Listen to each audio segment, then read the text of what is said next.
This is going to be an I don't know, I'm flying by the seat of my pants today video, because it has been well over a month after I was intending to publish a video, and all of the things I've been thinking about telling you about or putting in a pile to show you for the last month and a half have no level of organization to them whatsoever. I will not today be showing you any new designs because I'm not releasing any within the next week. So there are some coming out in November, but I will do another video in time for that release. So this is mostly going to be haul, things that I've acquired along the way, and I'll probably talk a little bit about my experience at Needlework Galeria in St. Charles. So I just have things around me and I don't know what method to start with. So I'm going to start with questions. I only found 3 questions from last video, but this is something that I would like to do a little bit more of, is if somebody puts a question under one of my videos or on an Instagram post, trying to save them and then answering them publicly on my FlossTube video, because I realized that I find it interesting when other FlossTubers do the same thing on their channels, and so I thought that's a good feature to add. So my first question came from Karen, and she says, how do you stitch such a whopper in hand? Now, she's talking about, in my last video, I showed a glimpse of a work in progress that is going to be a follow-up to a design that I released 6 years ago called His Eye is on the Sparrow. His Eye is on the Sparrow was my 100th distributed design, and I wanted it to be a big deal, and so I charted it to be large, and then I stitched it on 28 count linen, which means it's about as big as I could stand, as big as I could find a spot for in my house. And it's, you know, if I was holding it right here, you couldn't see the whole thing on the screen. I would have to scoot back. So I am now working on a follow-up to that because I am approaching my 200th design. And so it was behind me in my last video, and so that's where that question comes from. How do you stitch such a whopper in hand? I don't stitch with a frame or a hoop.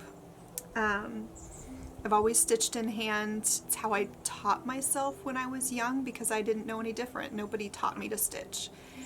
And I didn't have access to a hoop.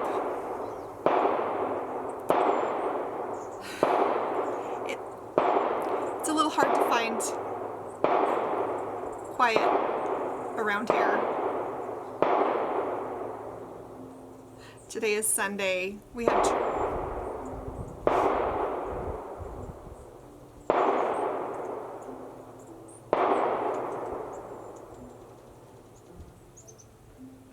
church this morning, came home, had lunch, got our family photo taken in the front yard, and now my husband is down in the canyon target practicing with the neighbor.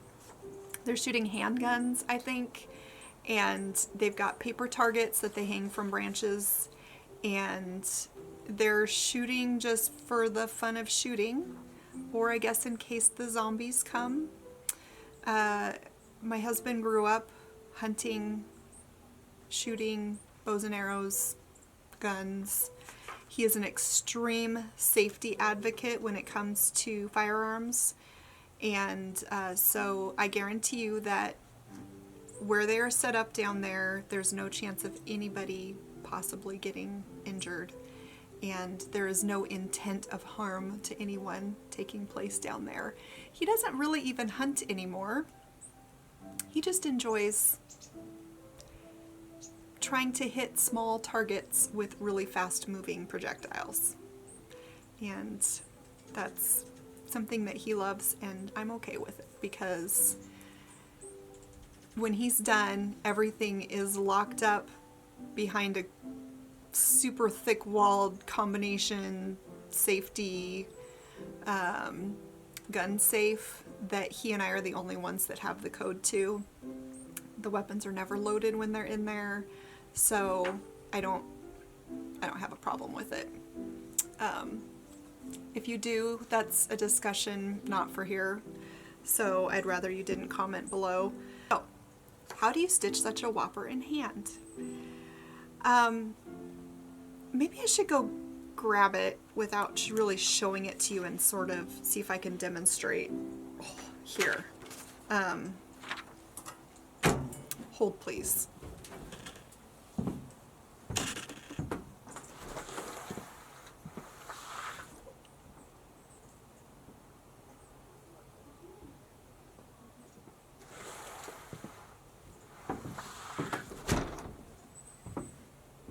Okay, here's what I mean by large.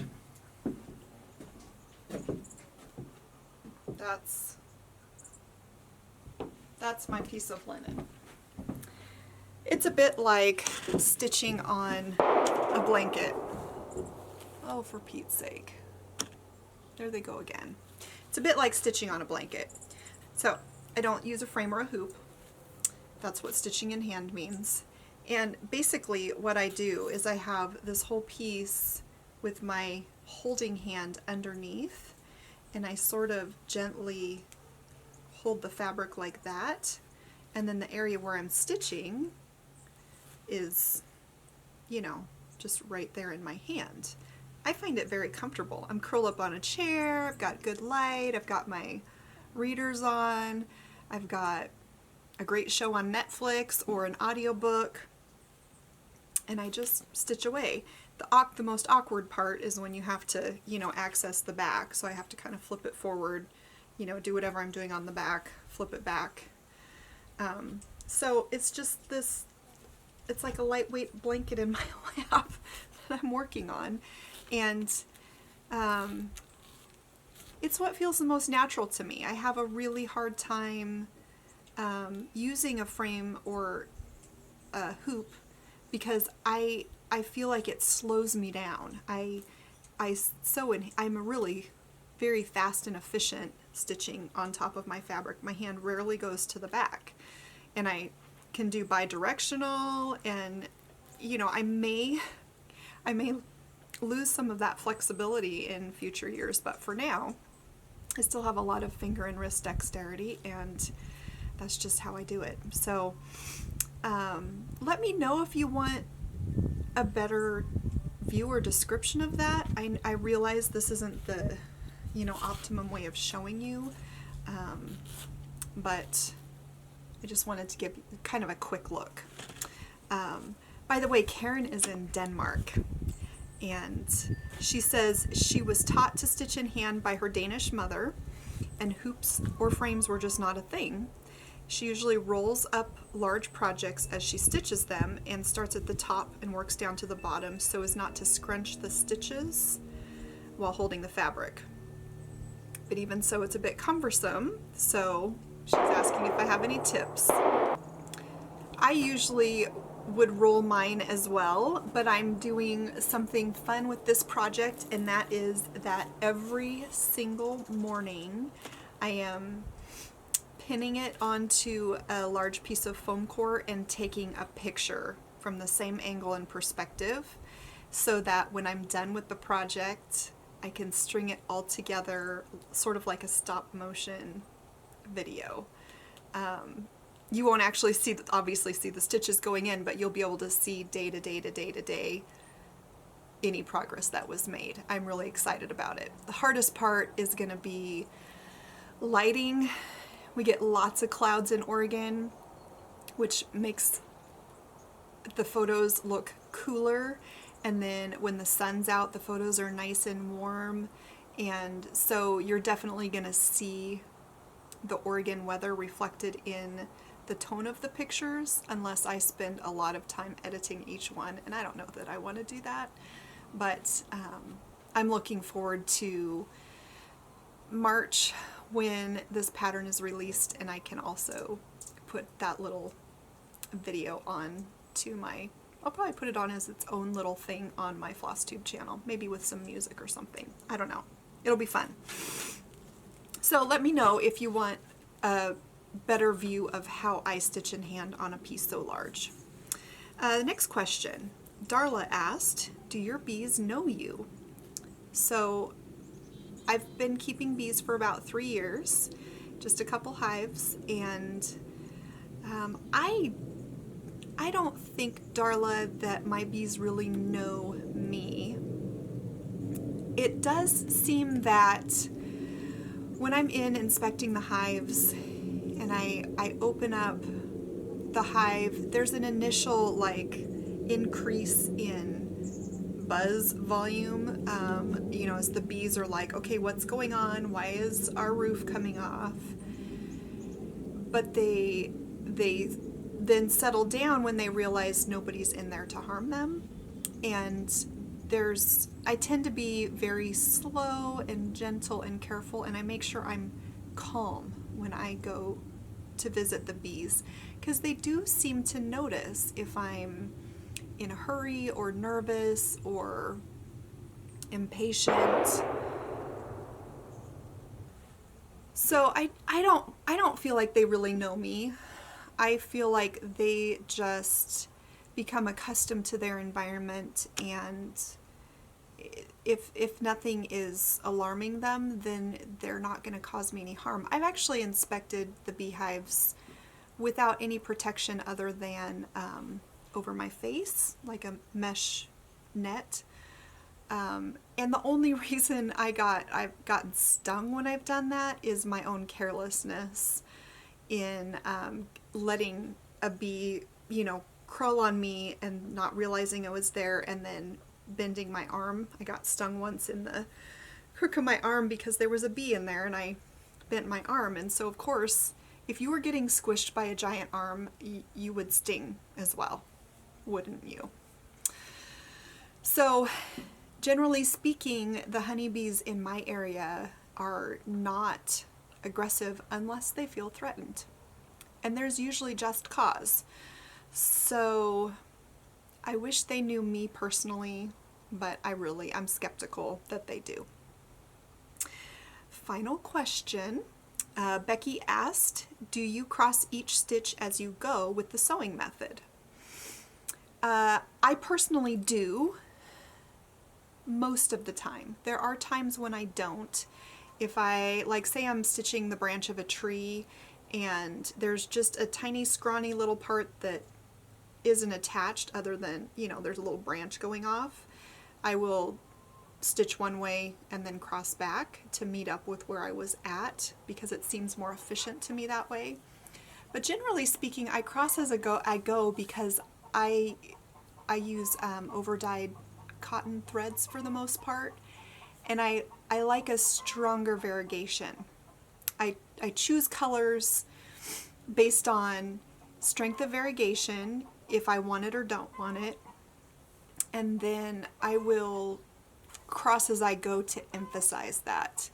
I do know people who never cross as they go when they stitch in hand with variegated threads, and probably in a hoop, because they want the variegation to be less noticeable.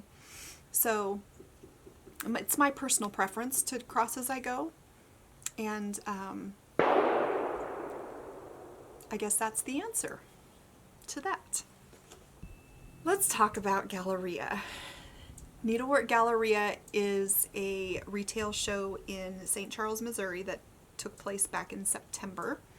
And if you watched my last video, I rambled on and on and on. I was so excited and showed you all the things I was taking with me and told you about my dreams and my fears. And oh, it was so much fun. I truly enjoyed it. It was a lot of work. We're talking months of work for me to get there. And for the most part, I don't regret any of the decisions I made. I do believe I spent too much money shipping things there. Being in Oregon, I didn't feel I had the option to drive. It would have been about a 3-day drive to get there, and I really didn't want to take that much time. So I chose to ship, And I could have shipped probably about 1/3 to 1/2 of the merchandise that I sent. Now, I would have run out of some things, but I also wouldn't have had to pay to ship things back home. It all worked out fine in the end because I have an Etsy shop and I ended up listing things in my Etsy shop. So I spent months getting ready. I ended up, the big thing that I took to Galeria was a T-ball Christmas ornament kit that basically was a round tea strainer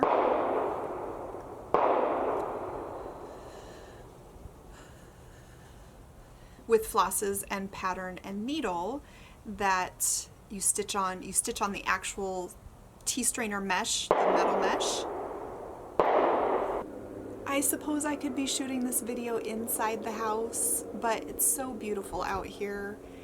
I'm chilly, but the sun is shining and the birds are singing, and I just thought it would be nice, and obviously didn't plan the timing very well. Sorry about, I will edit out most of the shotgun sounds, but some of them are just going to be in here. And I guess that's the way it is. So the T-ball kits were my big thing, and I had initially planned to make 300 of them and receive some, so I brought in all the materials for 300 kits and received some very good advice that said that's way too many to take, and so I took half that amount of kits to Galeria, and it was perfect because at the show I think I had like 8 to 12 left at the end of the show that I sent back home. So at that point I was considering that just being it. It was kind of a one-time deal, but at the same time I had all of the materials to make another 150 kits. And I started receiving requests right away through email, through Instagram, everywhere, for people who were not able to go to Galeria, who really wanted to try one of these tea strainer Christmas ornament balls. So I decided to go ahead and make up as many of the rest of the kits as I could. I had sold just tea balls by themselves at Galeria, and so that took away from the quantity that I could make.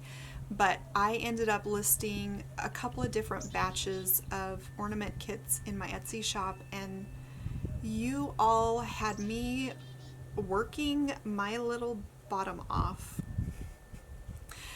for a good solid 3 or 4 weeks.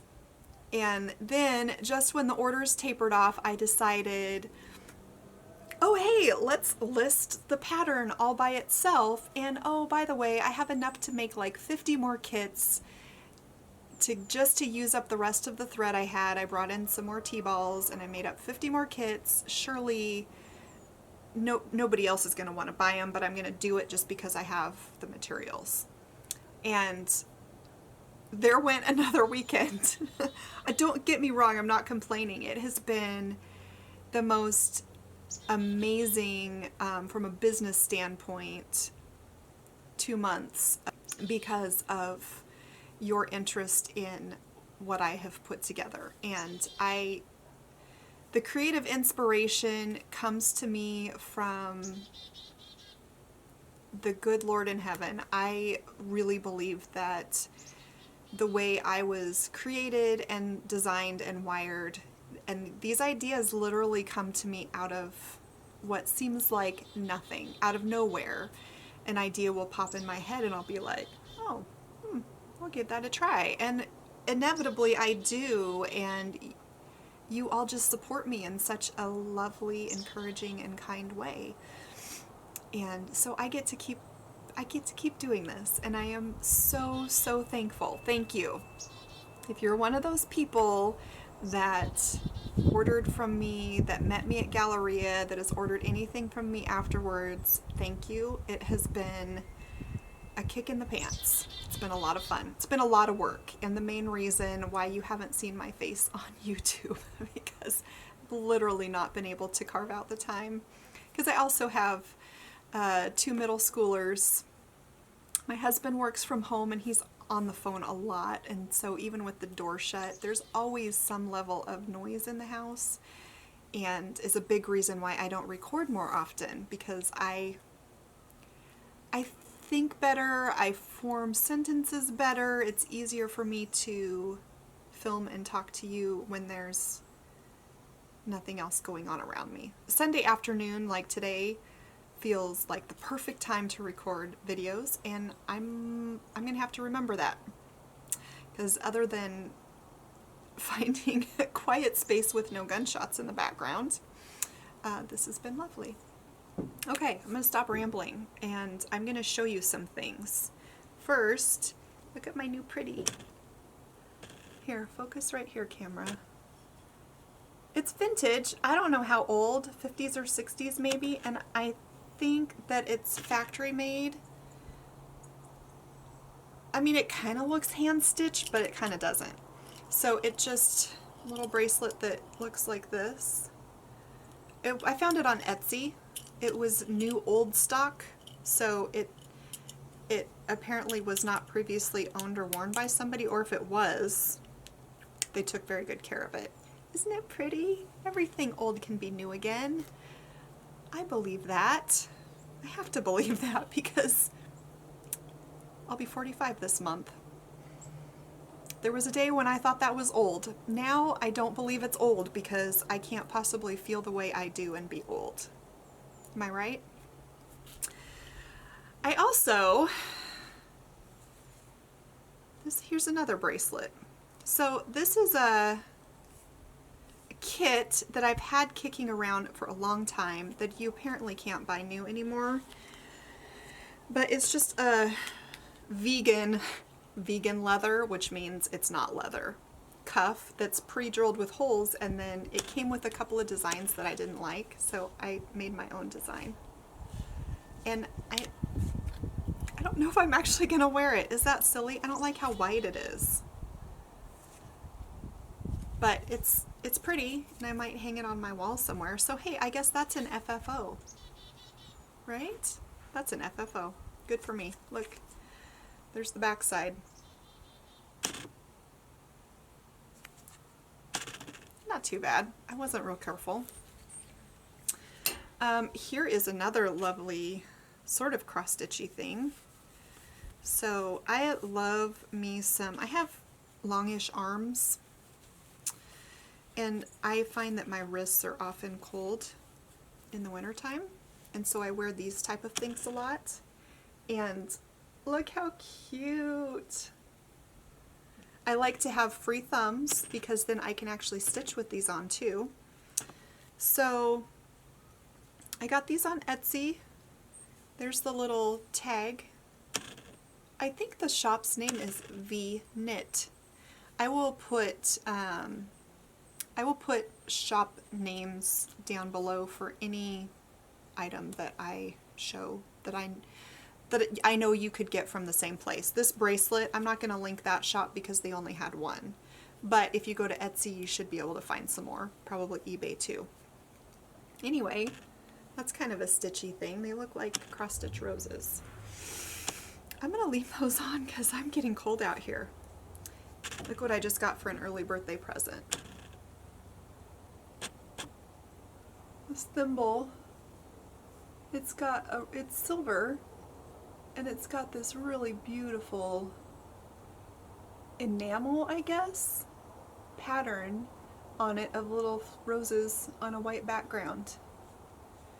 I don't really necessarily collect thimbles per se, but I do collect old sewing items, and I love old thimbles. And I probably more so collect old pin cushions. But if you were to look at my pin cushion collection, you would see quite a few old thimbles mixed in. And a lot of them are from my paternal grandmother. She, for some reason, had a ton of thimbles.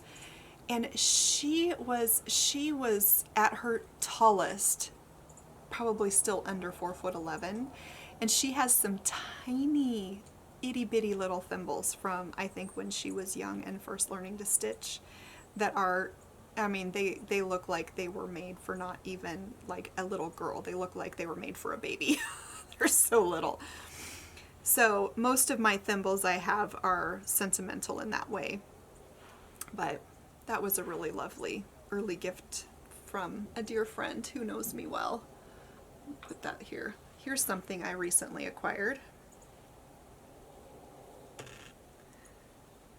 It's a 3-tiered wooden stand that, like, you can unscrew it and stack the pieces to, you know, condense it down. And when I saw it, I thought, ooh, that'll be good for market. And then it was just sitting there and I thought, ooh, I could put some fall pincushions on there. Pretty much, I think all my designs. This was my free chart at Galeria. Every day I'm pumpkining. And I think that probably I will offer that as a free chart to everyone next fall, but for now it's pretty much just, I mean, I don't mind if you were at Galeria if you share it with a friend, but I kind of wanted it to be special for people who shopped from me. And it also came with this one, All Day Every Day Pumpkin Spice. And then this was my Galeria special pincushion, Souvenir La Galeria. If you were in the round robin, you got that. The rest of these are older. This one is super old. This is from 2009. This is called Emily Acorn's Pin Keep, and it comes with a template and instructions to make the little squirrel. And the chart to stitch. There's a little squirrel on a squirrel and a little acorn. I haven't looked at this thing in years. It's 10 years old, everyone. Pattern is still available in my Etsy, but I'm pretty sure the distributor has discontinued it. Here's another, A Thankful Heart. This one was from 2012. That one may still be available from the distributor. I have a hard time keeping track. Anyway, that's all about that. What goodies did I buy when I was at Galeria? Because I did a little shopping. Okay, you know I had to come home with Edgar Scissorbird. You've seen him, right? He's amazing. He's designed just to hold your scissors. Stephanie Webb of Lindy Stitches worked with a local woodworker. I can't remember his name. But she worked with him to design it and, you know, put the laser engraving on it. And I have a couple of, there's Lindy Stitches on the bottom, information about Edgar. This is my certificate of adoption. And he's holding a lovely pair of, I think, Kelmscott snips. I have a couple of vintage Scissorbirds that you can tell were made by boys in shop class for their moms. Apparently in more recent days they still made birds, but they had, instead of to hold scissors, they had clothespin mouths and they were supposed to hold like a recipe card or something. I haven't seen those, but I have a couple of old ones, and Edgar fits in nicely with my collection. I'm pretty sure she still has these available in her Etsy shop, so if you need somebody to hold your scissors who is just a friendly little fellow, and promise he's not going to peck you with your scissors, he's very well mannered, go visit Stephanie's shop, Lindy Stitches. She's on Etsy. You already know who she is. I'll put her stuff below anyway. Told you I'm going to jump all over the place. This I did not get at Galeria. I got this at the beach last weekend. We went to the Oregon coast for the weekend with friends, and it was beautiful. We had very uncommonly nice Oregon beach weather. And it's just a sterling plate trophy, but look at how pretty those handles are. I just loved it. And it says Daleside GC 1958 J. Spencer monthly medal. Can you imagine getting a silver plate medal as a monthly medal for who knows what? I don't know what I'm going to do with it. hey, this is what I could do with it. Put a pin cushion on it. That's what I do. Isn't this one great? It's supposed to be like a tomato, but it's faded to orange, and so it's like a pumpkin pin cushion. Has a made in Japan tag on the bottom, and all of the pins. Love that thing. All right. Here's something I bought in the airport on the way to Galeria, because I started wearing contacts when I was 14. Got my first pair of glasses when I was in first grade, and they realized I couldn't see anything. And that's one of my most vivid childhood memories, is the first time I put my glasses on. My prescription was already so strong at that point that the moment I put those glasses on my face and I looked down the aisle of the pharmacy we were in and saw all of the little tiny boxes all the way down into the... It blew my mind that there was that much detail in the world. And I remember driving home with my little face up against the car window, and seeing all of the leaves in the trees was like a miracle. And stars in the sky, I knew they were supposed to be there, but I had never seen them before. So anyway, fast forward to today. I have been wearing contacts for over 30 years now, and apparently a normal side effect of long time contact wearing is dry eyes. So I find myself unable to wear my contacts for as long as I used to be able to, and so I'm wearing glasses more. And I don't like it. But I now have at least some cute little cases. So 4 eyes are better than 2. Might as well embrace it. And my doctor says I need glasses. And notice the row of brandy and martini and wine glasses. I'm actually a whiskey drinker, but that's okay. I got this fantastic needle minder. Now, because I stitch in hand, I don't actually use needle minders in the way they're intended to be used. But I do put them on I have my lamp next to my stitching chair has a metal pole, and so I put needle minders on it, and then my needles are on my lamp. I move them up high when I have little people come over. So Vicky of Stitch and Button was right next door at Galeria to me. She was sharing a display room with Elizabeth, who is Dames of the Needle, and Vicky came over and says, "This needle minder is for you." And she was right. It says, "I drink coffee like it's my day job." I do. At one point in time, coffee was my day job. Truly, I worked for a coffee company. That's where I met my husband. We worked for Boyd Coffee Company, which is was a local coffee roaster. And he was working in the equipment department, servicing the coffee machines in local stores and restaurants. And I was in customer service. And the rest is history. I got another needle minder, this one from my lovely friend Donna, who helps me at Nashville Market and also helped me at Galeria. And it's a little bee. And look, the magnet on the back is covered in fabric. Isn't that cute? I don't think I've ever seen that before. And I'm realizing now that I am missing a couple of other little gifts that I was given at Galeria, and I don't know where they are because I've already started using them. And so there was a little zipper pouch that my friend Anne, my other helper, gave to me that had a nice little quote about stitching on it.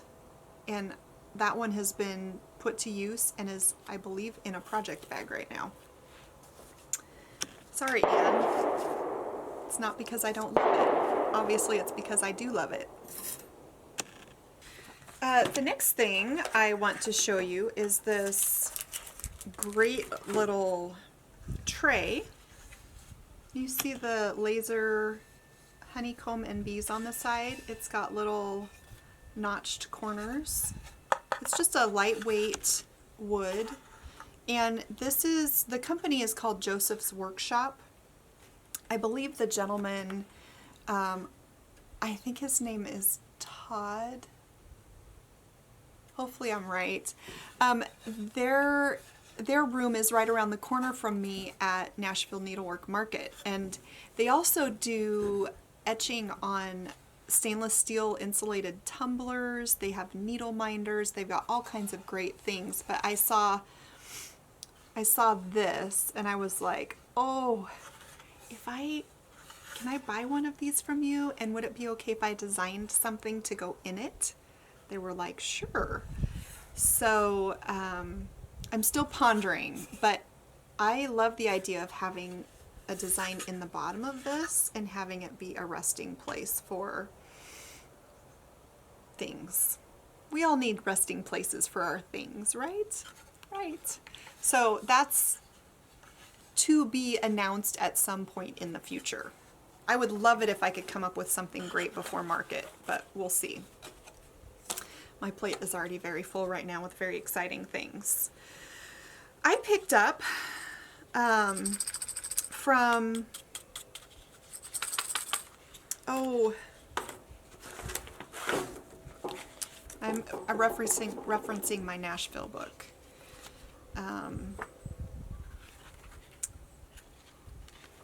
Excuse me while I flip down to, I think, the second floor.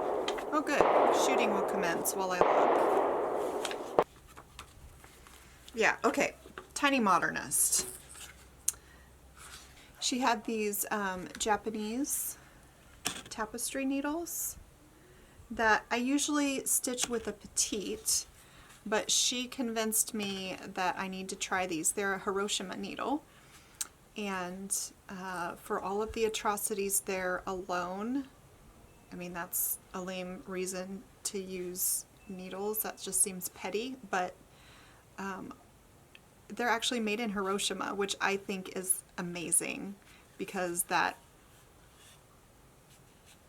shows you that anything can rise from the literal dust. And she had nothing but good to say about these needles. So I have not opened them yet because I wanted to show you how cute the packaging was. If I can get it to focus on the needles instead of my face. Cute little packaging.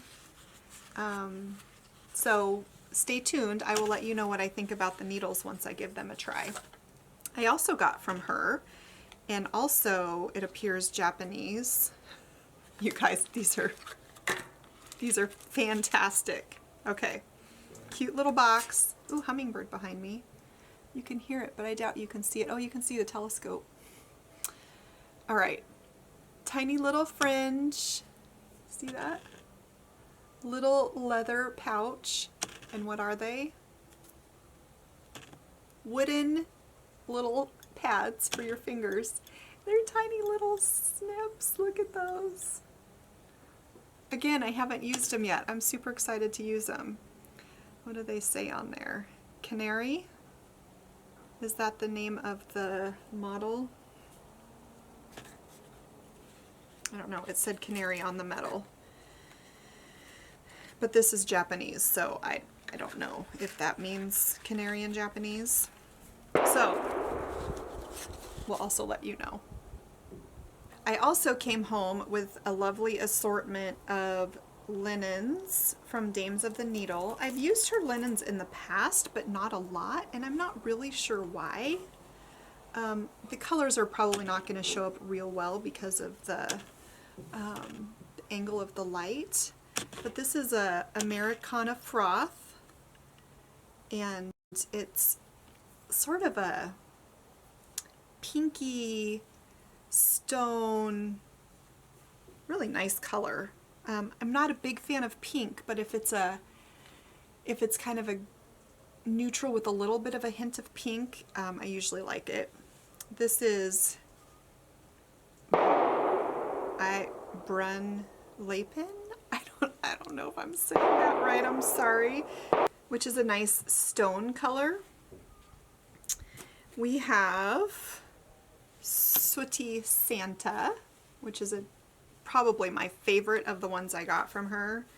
It's a nice, primitive, grungy brown. I don't know why I'm even bothering. I should have just stopped and waited till they were done shooting, because editing this is going to be a nightmare. Ruby Murray. And again, I'm sorry you can't really see the colors, but she has a wide variety of colors, and I like the feel of her linen. It looks to me like she uses Zweigart as a base, and in my opinion, anything that's on Zweigart is gonna feel just right in my hands. So, while I was there, I got some patterns. Fresh picked pumpkins from Barbie. Her brand is Pedal Pusher. Got to meet her and spend a little bit of time with her. She was delightful. I got the little turtley lovable. I think you've probably seen this. This was the free chart that Stephanie Webb had, and it's just this little turtle scissor fob, and she's so clever. Brilliant. She put it on a postcard, which makes it really nice to just pop in a bag and stitch, and you don't have all the pages to deal with. I've never done that with my free charts. I don't know why. I got Ex-Girlfriend.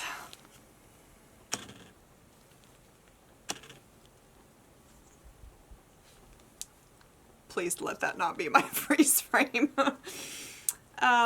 Just because she's amazing. Ex-Girlfriend.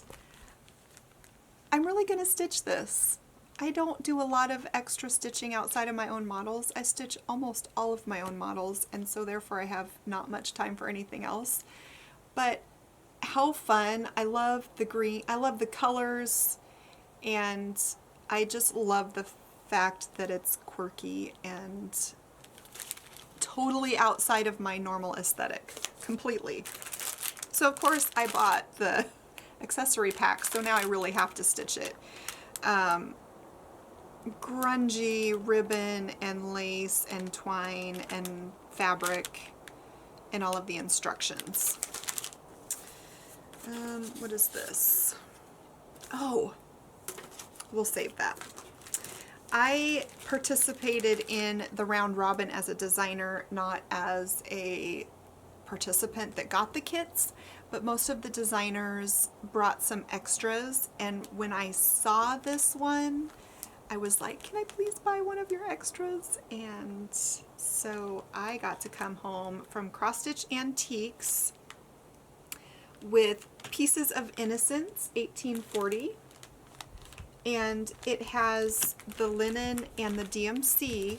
Now, it's not the full sampler. I got all excited at first because I thought it was the full sampler, and it's not. But it's these pieces. It's got like smaller pieces from the larger sampler. And honestly, honest and true, that's all I'm really going to have time to stitch anyway. And the colors and the linen, everything about it is beautiful. And then I went and visited the actual antique in her space later on, and that was really nice to see. So we stood and talked antique samplers for a while. My pile is moving from one place to another. Hey, I'm actually going to finally get to put these things away because I've showed them to you now. I've been holding them in reserve. While I was at Galeria, I also got, from Tiny Modernist again, little... I don't like polka dots, but for some reason I love this little, I'm just going to take it out of here now that I'm showing it to you. I've been saving it. Why are we supposed to save things in packages to show people? Who made that rule up? I want to know now. It is a good idea because then you remember where things came from. So it's just a little scissor sheath. So I know the lighting is probably not amazing for seeing these things, but isn't it lovely? It's such a beautiful day. I'm loving this October. September was horribly rainy and wet, and I was very disappointed because I felt like I got robbed of the end of my summer. But October has just been so beautiful.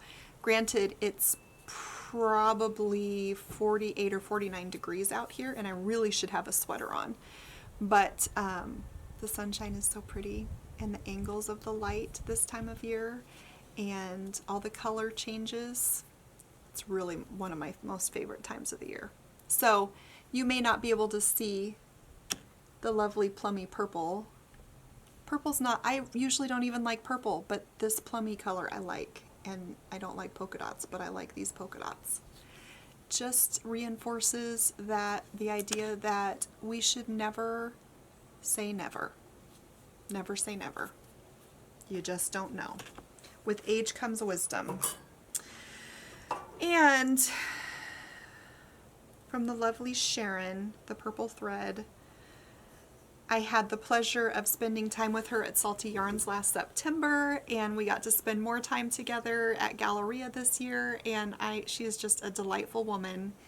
If you are not familiar with her designs are charming and beautiful and intricate. And I didn't buy any of her patterns, but she had said that she had some antique sewing items, and so I went in for a visit, and I came out with 2. Now when you see this, if you know me at all, you'll understand why I couldn't leave it behind. So it's a sock darner, painted, hand painted, right? It's got a sunflower on the end, and it's got a butterfly and a dragonfly, and there's a little ladybug right there. I wish, yeah, this light is not really doing it justice. But on this side, over here, look, there's a honeybee. I love honeybees. They make me so happy. So that had to come home with me. And this pincushion for my collection, it's rather unassuming, but it's pretty old. And it's leather sides and silk ribbon on the edges with pins in it. And can you see the shape? Oh, let's try this. This video is wonky. Come on, focus. It's got a scalloped shape. I probably will take some photos and put it on Instagram now that I've showed you, because it's just, the patina on the leather and the silk ribbon is fantastic. I love this little thing. Why do I love old pincushions so much? Let me tell you. Each one of them, to me, has just this air of mystery and enchantment, because especially if they're worn and ragged, I think about the hands that made it. First of all, oh hey, the shooting's over. I hear the T-Rex coming. We have what we call T-Rex. I don't know if you're gonna see him back here, drive by. No. I don't know if you saw him drive by. I couldn't see him in the camera. It's a 4-person ATV with a windshield and roll bars and a roof. And so the 4 of us, my husband and I and our 2 kids, can go on rides in the woods together safely.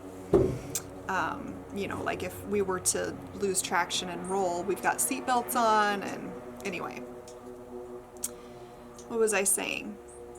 Old pincushions. There's just the hands that made them in the first place, because most of them are not made in factories. This one was made in a factory, but it's wonderful because it looks like a pumpkin. Do I have another old one on here? Also pumpkin-y in appearance, an old tomato, and I think this is probably also factory made. Anyway, they speak to me of dreams, of projects, of christening dresses and prom gowns and baby blankets and curtains and dish towels. And I mean, how many projects did the hands that created and held this pincushion make? Gifts for people, practical items, underwear. There was a day when we sewed our own underwear. Thank goodness we don't do that anymore. Maybe somebody does. I don't. Anyway, I think that when I find these old raggedy looking pincushions, I gravitate towards them because I feel like I'm holding history in my hands in a little small tangible little packet. So I've got a shelf, I've got a couple of small curio shelves upstairs in my mess of an office area that are just packed full of pincushions. And from time to time I'll put pictures of them on Instagram, or I think they all have seen the light of day at some point or another, but maybe I'll do a pincushion tour sometime. Let me know if you're interested. You're gonna go up there. All right, I'm getting low on things to show you. I have a finish, also not my design. Oh, I'm going to show you this first. So now, please don't take this the wrong way. I am not telling you this story to make you feel sorry for me. I'm not telling you this story I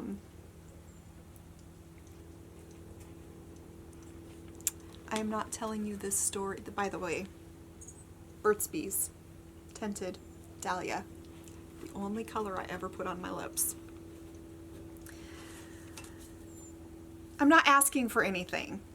I'm just telling you this because it was an absolute delight and surprise. I don't receive much in the way of surprise gifts in the mail. Typically when I do, it's because it's my birthday. So a couple weeks ago when I got a package in the mail and I didn't know who it was coming from, I was really kind of befuddled. And I opened it and there's this lovely little card, and it is from Patty, who is the owner of Little Creek Needleworks, one of the shops that I've done business with for a few years now. We've had some great conversations over the years, but we don't know each other real well, and so for her to just out of the blue send me a present,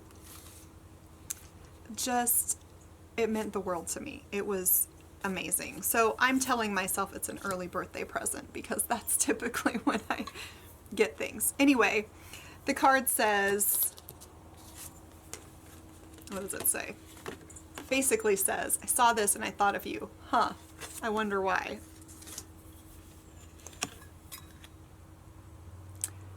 I wonder why. It is an insulated coffee mug, which these days is my best friend. It's the only way the coffee stays hot long enough for me to, or stays hot from beginning to end, because I get distracted and busy and, you know, kids and work and everything. But on it, it says, first I drink the coffee, then I do the things, which is a saying that's on a design of mine, Coffee Quaker. So anyway, Patty, thank you so much. You absolutely made my month, not just my day. That was really special, and I appreciate it very much. So on the way to Galeria, I decided I am going to start a new design. It's not going to be my design. It's going to be something that I've been wanting to stitch. And so I went through all of my smaller projects that I had stashed, and I decided to stitch I Talk to Bees, which is a design created by my personal friend, Brandy Gable. She lives in my town.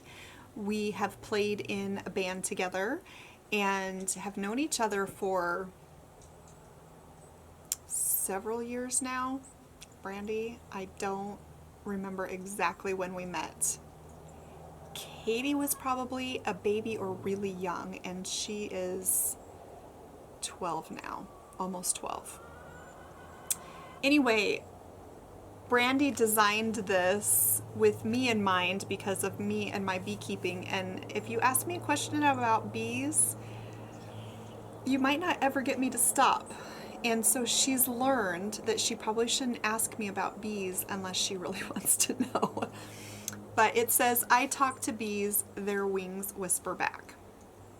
Now, I started this on the airplane on the way to Missouri.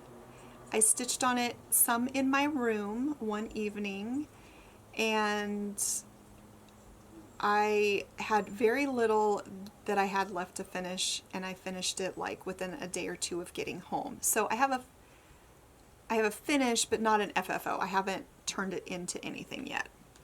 Now I have to tell you, I did make a little boo-boo on it, and so my way of fixing it, oh,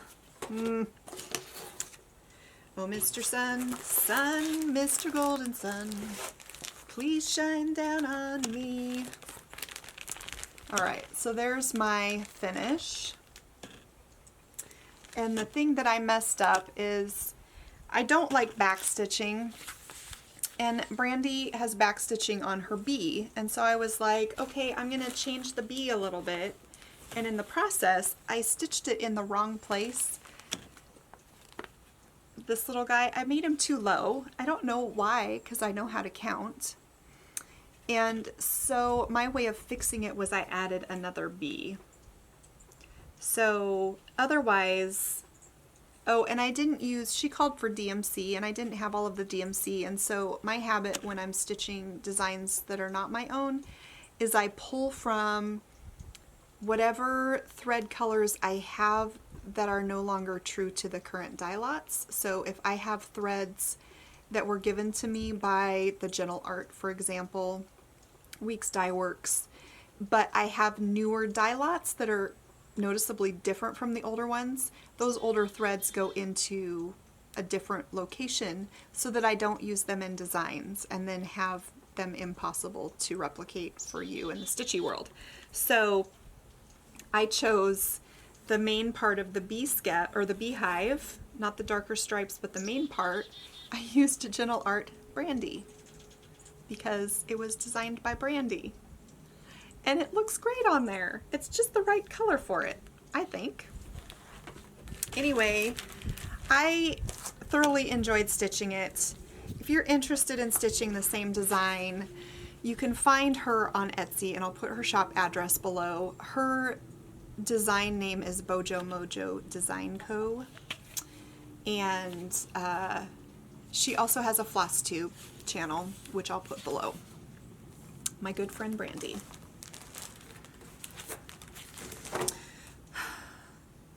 I'm almost done.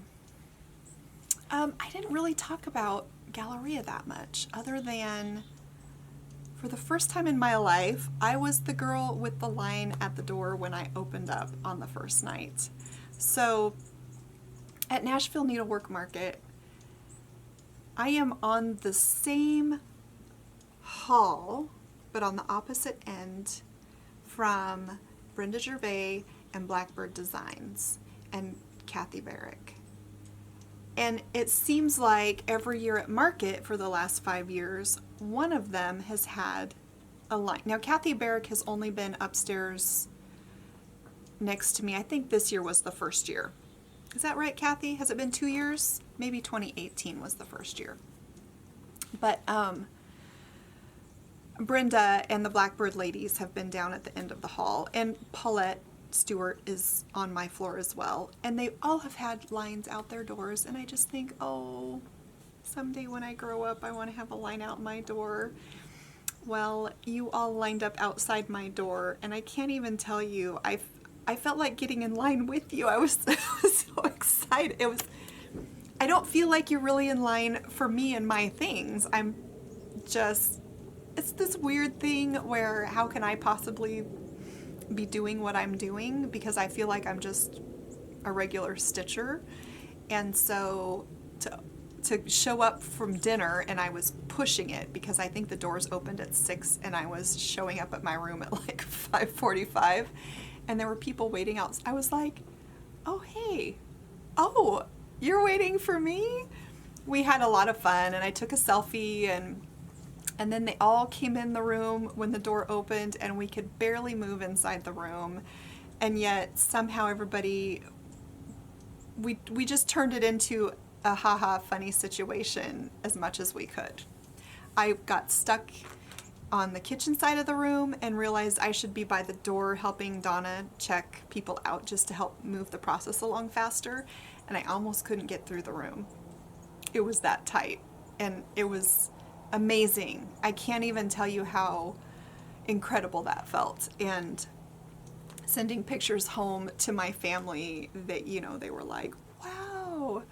And my kids were like, Mama, that's really cool. They were very proud of me, and I was proud of me, and I was proud of you, and it was just happy. It was a lot of gratefulness, overwhelming gratefulness.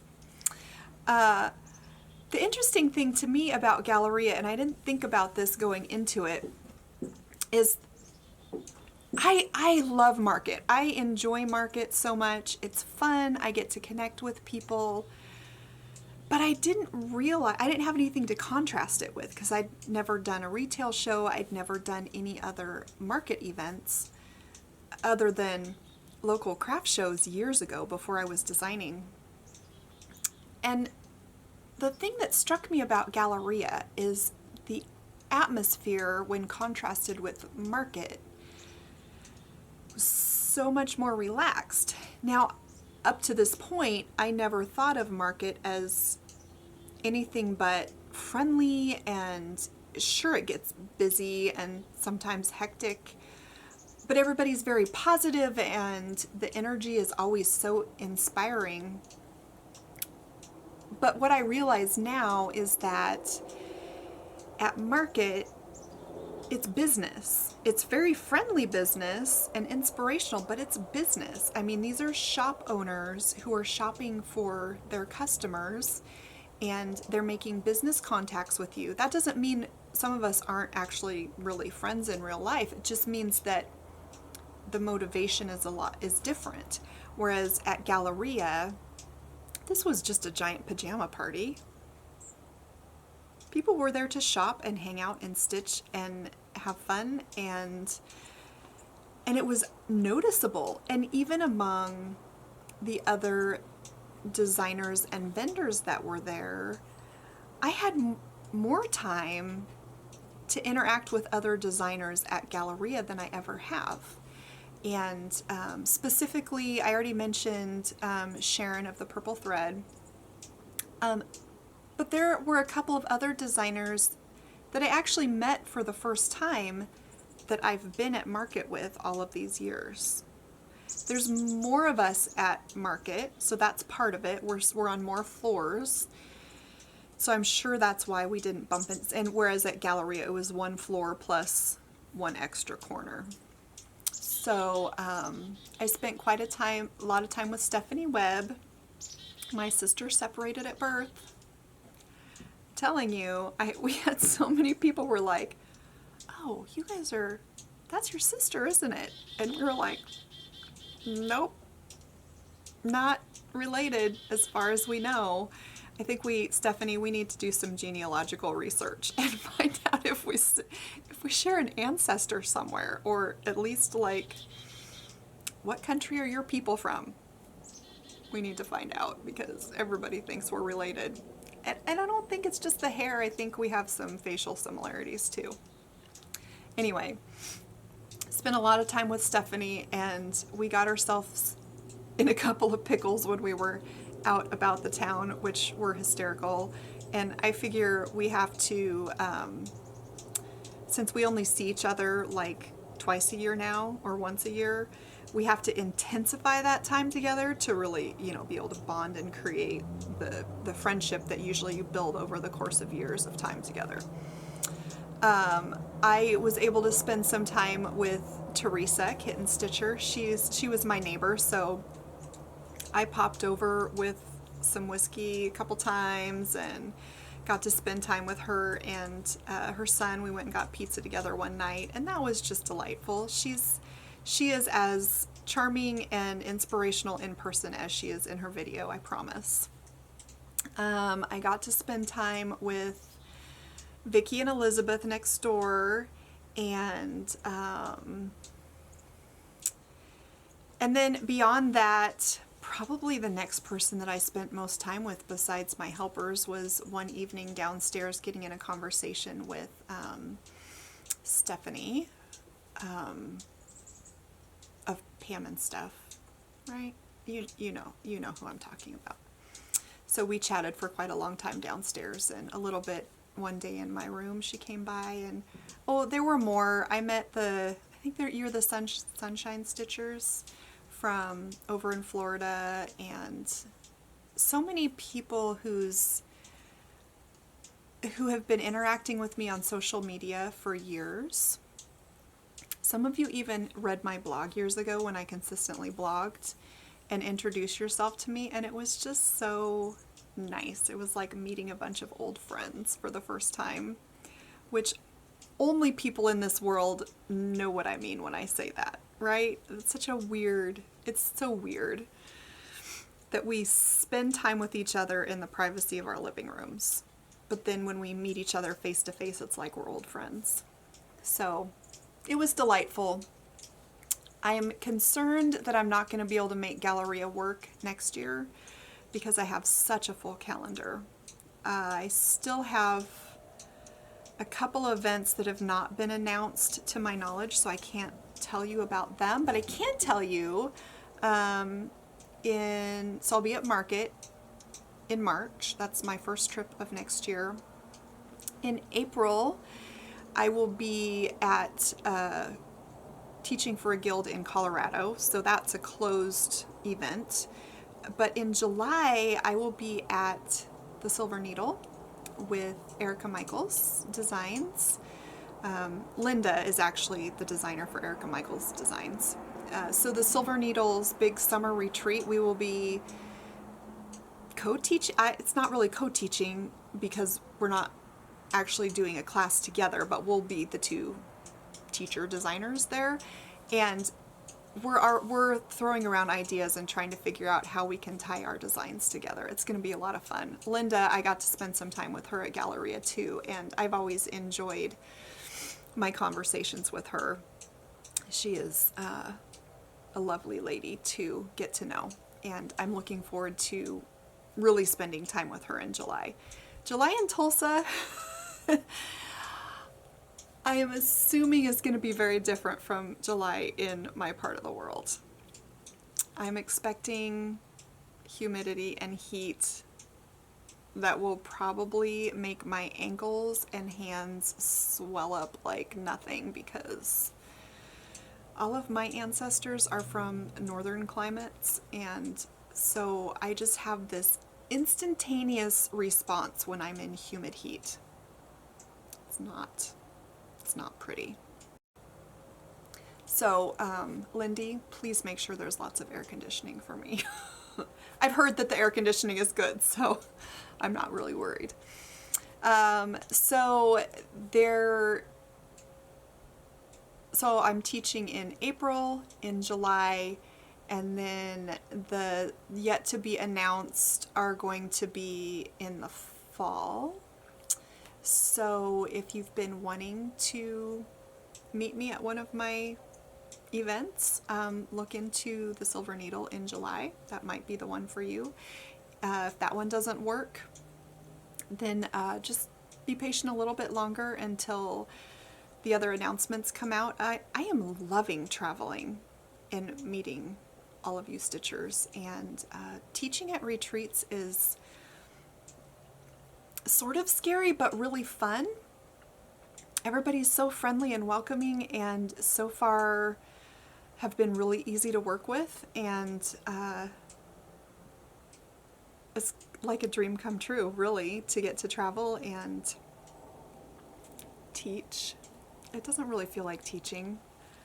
I mostly just talk about my design and what inspired that particular design for that particular event, and talk about my journey to becoming a cross-stitch designer, and answer questions and hang out with people.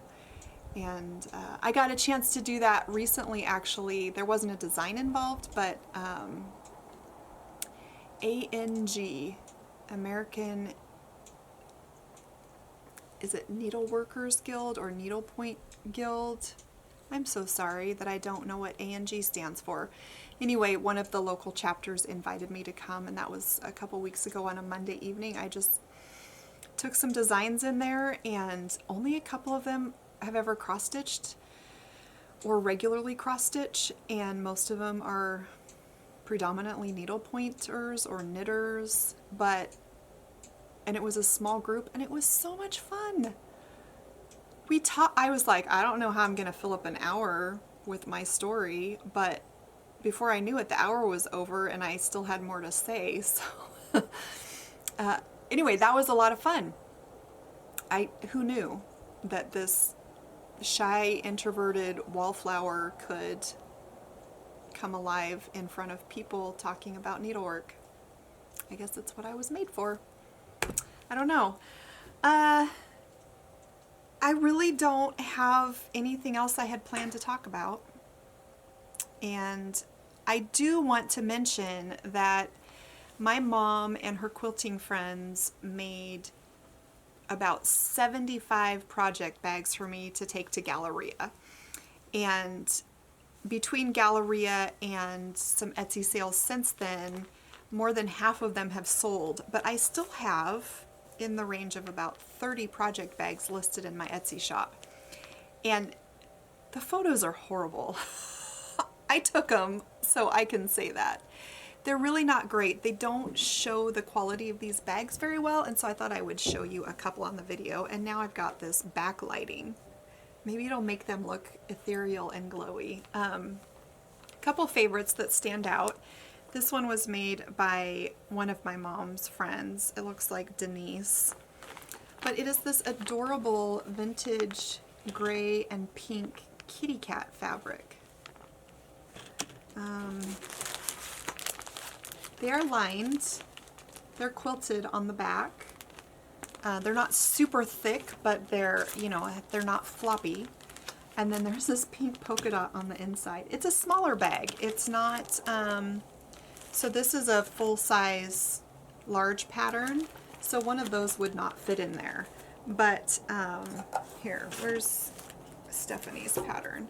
A pattern like Ex-Girlfriend would fit in there perfectly. It has a handle, zipper, and Denise put little pulls on her zippers. We've got purples and pinks. This is cute. Blue polka dot with sailboats. That must be a Denise bag because it's got a little anchor on it. And let's see. Here's a,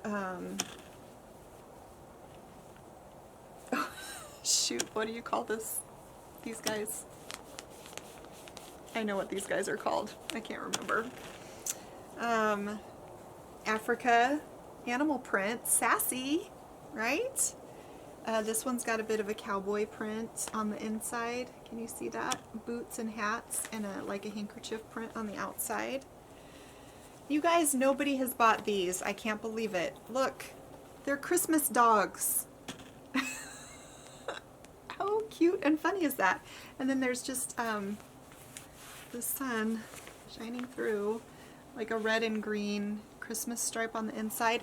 And I have that one in regular, and look how large these are. Now that one would hold a substantial pattern with, fabric and floss. So my mom has two friends that stitched these with her. Tina is her other friend, and Tina has some batiks, and I know some of you really love batiks, so I guess some of them have sold. This is my favorite. Call me weird, but I love a good olive green or apple green. Look at how pretty that is. I'm not normally a big fan of batiks, but I just love that with kind of the peaches and yellows in it. And then on the inside is kind of this really muted, pale batik with kind of some sherbet colors in it. Sherbet? I don't know. Is it sherbet or sherbet? Probably depends on where you live. There's also this really pretty plummy color. It's just a nice kind of paisley print, viney. And then on the inside, this reminds me of like an old Little House on the Prairie dress. And then there's a few left that my mom made. There's one that's coffee. And this again, I love chartreuse. Is like the most beautiful color, one of the most beautiful colors ever. And I love this fabric. I picked this. The ones my mom made are mostly from my fabric stash, but there's, I don't know if you can see that. It's like a pale batik, but it's X's all over it, like little cross stitches. And then this is kind of a fun, funky, sort of Christmassy pattern, again with the chartreuse. I recognize that maybe the reason these haven't sold is because I'm the only one that likes chartreuse, but kind of this fun, kind of brighter Christmas color vines. And then on the inside I found a stripe that coordinates. And then when I was doing my festive fob series, here, let me get these out of here. I often bought fabrics for backing the fobs that I had to buy in larger quantities. I couldn't buy just a little swatch, but I only needed a tiny piece. And so when I did the tea time fobs, I ended up having to buy, I had to have this fabric, and I had to buy 3 yards of it. I think 3 yards, maybe 2 yards. It was a lot. So my mom, who loves tea, was like, oh, that's cute. And it was like both of our, it was her favorite. So she made a large size and 2 regular size with this tea party fabric and put a pink stripe on the inside. And it's another one that I still have bags for. So that wasn't all of them. That was a representation of the, I don't know, 30 odd. So feel free, if you're in my Etsy and you're looking for a project bag and the picture, you're just not sure based on the pictures. I get it. I was in a hurry. I had a lot of project bags to photograph and not a lot of time. And so I would be more than happy to send you better photos if you would like to see better photos. But I really like the quality of the work that they've put into these bags. They're not super thick and heavy, but they're all, I think they all, yep, they're all quilted. Some of them are zigzag, some of them are diamond pattern quilted.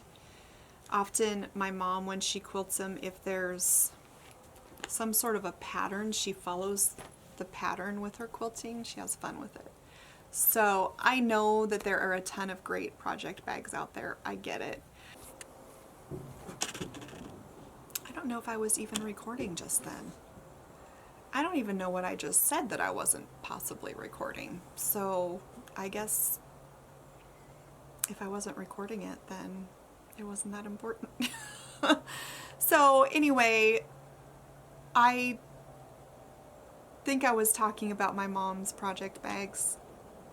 And so I don't know what I was saying. I'm not going to try to say it again because it's just me rambling at this point.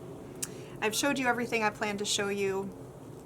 I'm going to try really hard to not wait another month and a half before I publish a video. It'll be easier because I won't have a ton of stuff that I've accumulated to show you next time. I will just have a couple of new releases and maybe some other fun things. I don't know. We'll see. So look for me here soon. Ask me questions that you think you might want me to answer on my next video. I'm done. I'm not gonna do any more.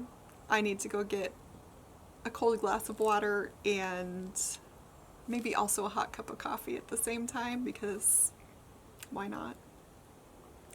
I have some stitching, I have some feet putting up to do, and some kids to hug, and a husband whose beard needs to be scruffled. Oh hey, here comes one of the kids. Hey buddy, do you want to come wave at the camera? No. No? My 13-year-old who is approaching 5'10", I believe. that happened. Anyway, I'm going to say goodbye now, and I will hopefully see you soon. Hey, you kiddos, do a run by. Where? Just run across the deck. Oh, you're going to come from the other direction so they can see your face instead of your butt? I used to, when they were little, I would make them run laps in the backyard and I'd tell them things to do. Okay, wave to the camera. 11-year-old daughter, piano player. You heard her earlier.